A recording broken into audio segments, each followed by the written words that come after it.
Привет, мужики. Авео Т-200.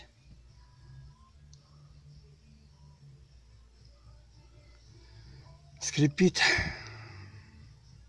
торпеда в правом углу пассажирским переднего сиденья. Идет скрип. Очень сильный скрип. Понятно, что скорее всего что-то отпустилось. Сама же торпеда, скорее всего, крепится в 3 местах, в 4, может быть, верхняя часть. Один здесь крепление, одно посередине и одно в том углу. Еще здесь есть хитрый винтик, тоже крепление. Ну, пытался отсюда достать, разобраться. Снизу бардачок снимал.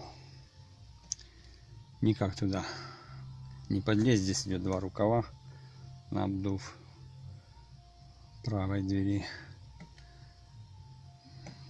Поэтому посмотрел так немного. Нигде толком не написано, не снято видео, как ее снимать изначально. Показывают уже в разобранном виде. Показывают, как ставят ее торпеду. Ну, вот там, где ставят, парень показал, в каких местах, где она крепится. Вот. Ну и оказалось, что можно добраться к этому, к правому креплению. Еще не знаю, к этому, наверное, нет, а к этому вот через кожух стойки.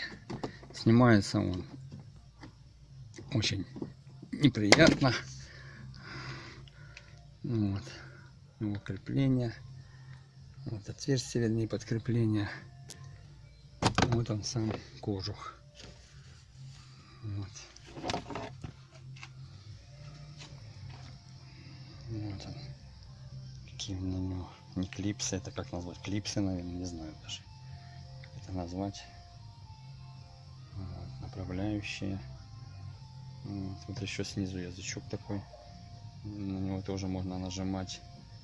Заходит в пазы, там, наверное, какие-то, или как-то закрепляется. Скорее всего, паз вот этот. Вот он, прорезь это. Да, но я перед этим, как снимать видео, его уже снимал. Поэтому он там был не защелкнут. А вот правая часть крепления торпеда Chevrolet Aveo Т-200. И вот я берусь за этот винтик, а он спокойно крутится руками и создает вот такой вот скрип. При нагреве еще сильнее, если на солнце постоял. И вот я пытаюсь тут понять, где-то еще здесь, вот в этом районе, где-то у нас вот здесь есть тоже крепление, винт. Ну, вот как сверху никак. Начнем отсюда. Вот мой палец. Вот я пытаюсь понять. Вот он здесь. Нашел. Вот в этом районе. Вот. В этом районе не совсем видно. Как бы. Вот. В этом районе. Вот у нас вот здесь. Близко не могу взять. Вот.